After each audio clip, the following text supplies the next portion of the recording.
kí akéwì mo bọ́ sí gbàgede lónìí ìbà ni wọ́n kọ́ fọjọ́ òní jú. Ìbà lọ́wọ́ Olódùmarè ọba àṣẹ̀dá, ọba adẹ́dá, ọba amẹ̀dá, mọ̀gímọ̀gí alámọ̀ tí ń mọrí ọmọ tuntun, ọ̀yẹ̀yẹ̀ tí ń yọpọlọ ẹ̀dáwò, Elédùmarè ọba àjíkẹ́ kábíyèsí rẹ o.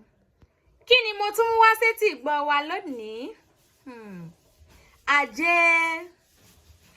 Ajé Olokun Asoro ẹni Dayo, ajé oníre ògúngúlùsọ̀, ajé tí ń sọ bá dẹrú, ajé tí ń ṣẹrú dọba, ajé wá mi wá, ajé filé mi ṣe bùgbé, ẹ̀ẹ́dẹ́gbẹ̀ta obìnrin àbàjẹ́ múni lára dá.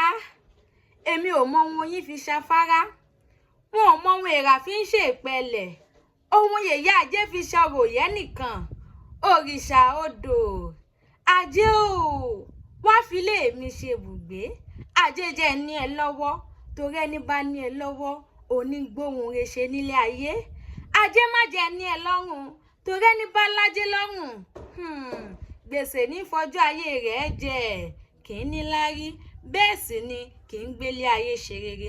Ajé má jẹ́ ní ẹ lọ́rùn, ajé oníre ògúngúlùsọ̀ wá filé mi ṣe bùgbé. Kò jẹ́ bó ṣe jẹ́, ṣókí lọ bí oge, ohun tí mo mú wá sétí ìgbọ́ wa nìyẹn. Òní ọjọ́ ajé, ajé á filé gbogbo wa ṣe bùgbé láṣẹ Ìdùmarè. Ó tún di ọjọ́ 12 nínú 30 ọjọ́ tí wọ́n mọ̀ fi sọ̀rọ̀ sójú ẹ̀rọ ayàwòrán mi. Ó dàbọ̀, a ó mọ fayọ̀ pàdé láṣẹ Ìdùmarè.